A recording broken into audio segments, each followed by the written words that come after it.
Selamat pagi anak-anak semua. Kita berjumpa kembali pada pelajaran agama pada hari ini. Tema 1, pelajaran 2, anggota keluargaku. Ayo, anggota keluarga itu siapa saja? Nah, nanti akan kita pelajari bersama. Mari sebelumnya kita berdoa lebih dahulu. Dalam nama Bapa dan Putra dan Roh Kudus. Amin. Tuhan Yesus yang baik, terima kasih karena saya diberi kakak dan adik. Berkatilah kami agar kami saling mencintai. Amin. Anak-anak, di pelajaran yang pertama kita belajar tentang orang tua. Bagaimana kita menghormati dan berbakti kepada orang tua.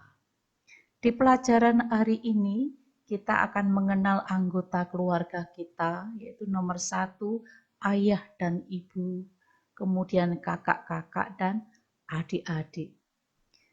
Anggota keluarga itu merupakan anugerah Allah bagi kita.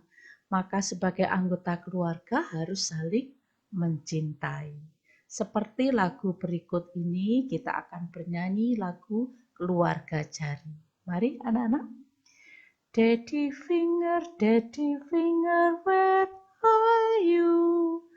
Here I am, how do you do? Mommy finger, where are you? Here I am, how do you do? Brother finger, where are you? Here I am, how do you do? Sister finger, where are you?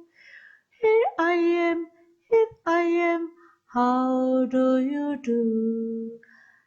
Anak-anak, keluarga itu seperti jari di tangan kita. Satu dengan yang lain saling menyatu dan tidak dapat dipisahkan. Mari kita amati gambar bersama betapa indah dan menyenangkan, membahagiakan saat kita berkumpul bersama dengan ayah, ibu, kakak, dan adik-adik. Mungkin waktu makan bersama, berdoa bersama, bermain bersama, bahkan rekreasi bersama. Menyenangkan bukan kalau kita bisa berkumpul bersama dengan orang-orang yang kita cintai. Nanti kalian coba membuat pohon keluarga, ya. Tulislah nama-nama anggota keluargamu masing-masing. Mulai dari kakek, nenek, ayah, ibu, nama kalian, ya. Mungkin ada kakak, mungkin ada adik. Kalau tidak ada, ya jangan diisi, ya. Isi apa adanya sesuai yang ada di keluarga kalian masing-masing. Nah, bagaimana kita bersikap terhadap orang tua dan saudara?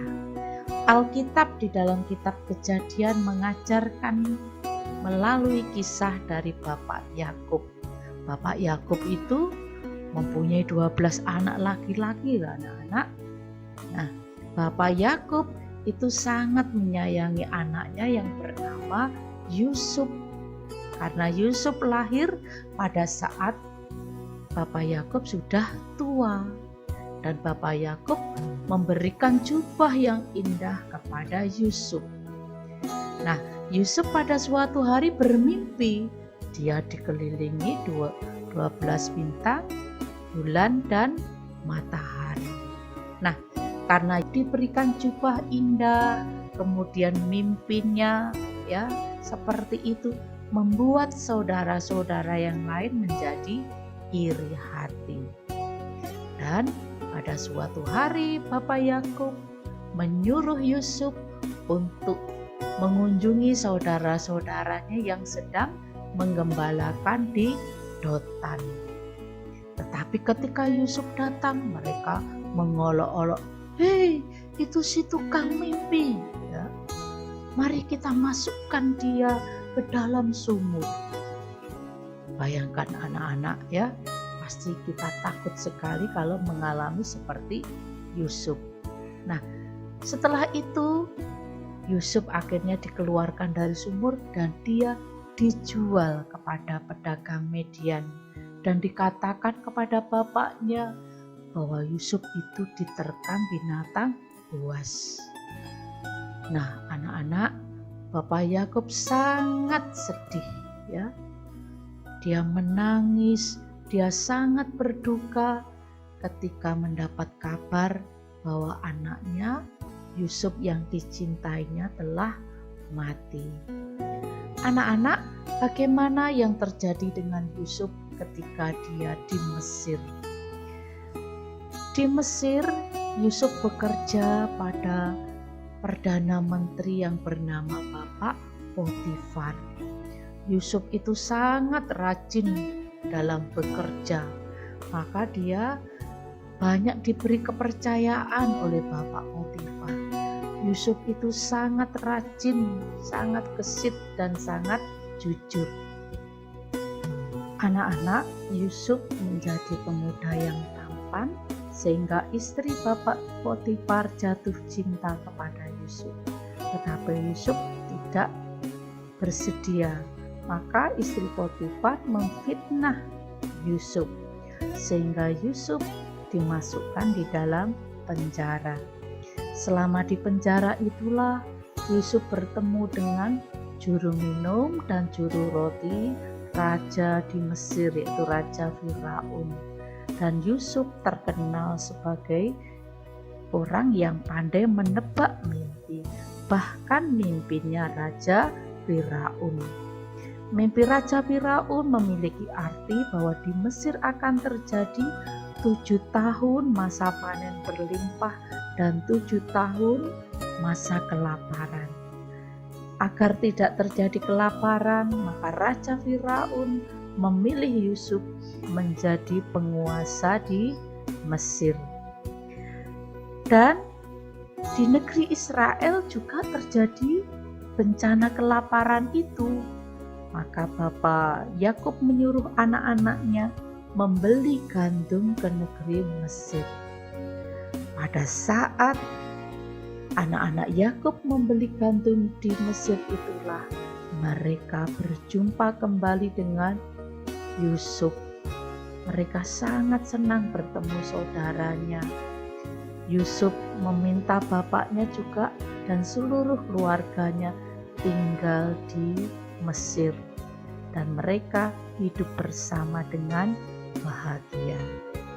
Anak-anak yang patut diteladani dari sikap Yusuf, Yusuf tidak membalas dendam kepada saudaranya yang telah menjualnya.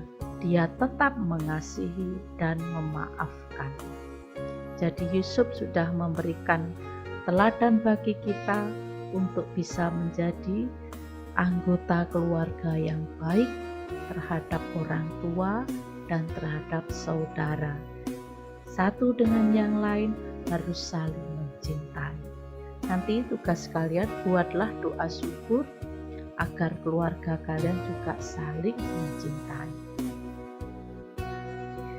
Keluarga itu terdiri dari ayah, ibu, dan anak. Keluarga merupakan anugerah Allah bagi kita.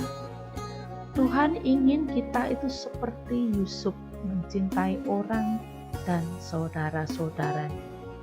Maka mari kita terhadap saudara, terhadap orang tua, kita harus memiliki rasa sopan, sikap saling menghormati, sikap saling menghargai, saling mendukung bila ada yang mengalami kesulitan. Mari kita tutup dengan berdoa. Dalam nama Bapa dan Putra dan Roh Kudus. Amin. Tuhan Yesus yang baik, Engkau memberiku keluarga yang baik. Berkatilah kami agar saling mencintai dan membantu satu sama lain. Amin. Dalam nama Bapa dan Putra dan Roh Kudus. Amin.